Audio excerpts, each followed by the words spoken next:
ఇలా మరో బ్రేక్ను చూస్తాం. తెలంగాణలో స్థానిక ఎన్నికలకు నకారం మోగింది. ఇక స్థానిక సంస్థల ఎన్నికల షెడ్యూల్ను ఎన్నికల సంఘం విడుదల చేసింది. 3 విడతల్లో స్థానిక సంస్థల ఎన్నికలు జరగనున్నట్లు ఎన్నికల కమిషన్ స్పష్టం చేసింది.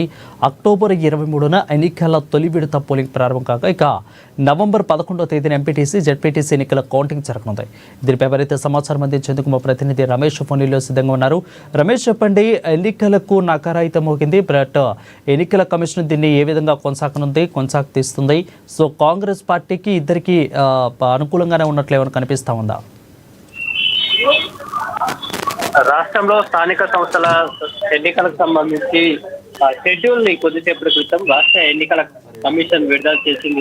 ఇందులో ముఖ్యంగా రాష్ట్రంలో 31 జిల్లాలకు సంబంధించి 565 జెడ్పీటీసీలు, అట్లాగే 5749 ఎంపీటీసీలతో పాటు 12,733 గ్రామ పంచాయతీ సర్పంచుల స్థానాలకు సంబంధించి ఎన్నికలు నిర్వహించేందుకు కూడా ఈ నోటిఫికేషన్ విడుదల చేసింది. అయితే జెడ్పీటీసీ, ఎంపీటీసీ ఎన్నికలను 2 ఫేజుల్లో ఈసారి నిర్వహిస్తుండగా, అదే సమయంలో గ్రామ పంచాయతీ ఎన్నికలను మాత్రం 3 ఫేజుల్లో ఈ ఎన్నికలు నిర్వహించేందుకు షెడ్యూల్ విడుదల చేయడం జరిగింది. అయితే ముందుగా చెప్పినప్పటికీ జెడ్పీటీసీ, ఎంపీటీసీ ముందుగా నిర్వహించి సర్పంచ్ ఎన్నికలు తర్వాత నిర్వహిస్తారని ముందుగా ప్రచారం సాగినప్పటికీ ఇటు గ్రామ పంచాయతీ సర్పంచ్ ఎలక్షన్లతో పాటు ఎంపీటీసీ, జెడ్పీటీసీ సైమల్టేనియస్ గా ఈ ఎలక్షన్లు అయితే నిర్వహించబోతున్నారు. ముఖ్యంగా రూరల్ ఏరియాల్లో సుమారు 1,67,03,168 మంది ఓటర్లు అయితే ఈ ఓటు హక్కును ఈసారి వినియోగించుకునేటువంటి అవకాశం ఉంది.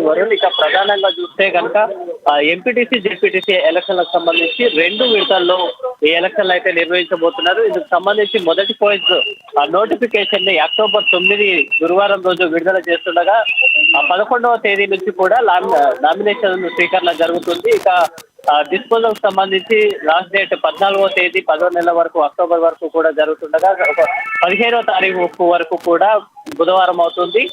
మధ్యాహ్నం 3 గంటల వరకు కూడా నామినేషన్ విత్డ్రా చేసుకునేందుకు అవకాశం ఉంటుంది. అదే రోజు సాయంత్రానికి ఫైనల్ లిస్ట్ క్యాండిడేట్స్ సంబంధించి విడుదల చేయడం జరుగుతుంది. ఇక అక్టోబర్ 23 తారీఖు మొదటి ఫేజ్ సంబంధించి ఎన్నికలు జరుగుతుండగా నవంబర్ 11వ తేదీన ఈ ఎన్నికలకు సంబంధించి కౌంటింగ్, అదే రోజు కౌంటింగ్ ముగిసిన తర్వాత ఫలితాలను వెల్లడించేటువంటి అవకాశం ఉంది.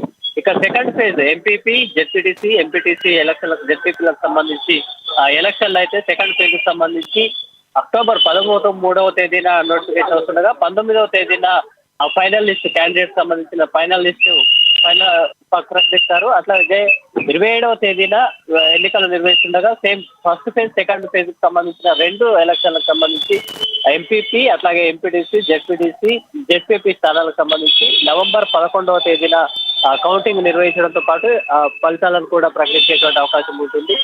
ఇక గ్రామ పంచాయతీకి ఎలక్షన్లకు సంబంధించి 3 ఫేజుల్లో ఈ ఎలక్షన్లు నిర్వహిస్తుండగా ఫస్ట్ ఫేజ్ కు సంబంధించి అక్టోబర్ 17న నోటిఫికేషన్ వస్తుంది. సెకండ్ ఫేజ్ కు సంబంధించి అక్టోబర్ 20వ తేదీన, అట్లాగే థర్డ్ ఫేజ్ కు సంబంధించి అక్టోబర్ 25వ తేదీన వస్తుండగా, వరుసగా ఫైనల్ క్యాండిడేట్స్ చూస్తే కనుక 23వ తేదీన మొదటి ఫేజ్ కు సంబంధించినటువంటి ఫైనల్ క్యాండిడేట్స్ లిస్ట్ వస్తుండగా 31వ తేదీ అక్టోబర్ లో ఈ ఎన్నికలు నిర్వహిస్తారు. అట్లాగే కౌంటింగ్ వచ్చేసి 31వ తేదీ అదే రోజు కౌంటింగ్ ముగిసిన తర్వాత ఫలితాలను కూడా ప్రకటించేటువంటి అవకాశం ఉంది. Thank you Ramesh for the clear updates.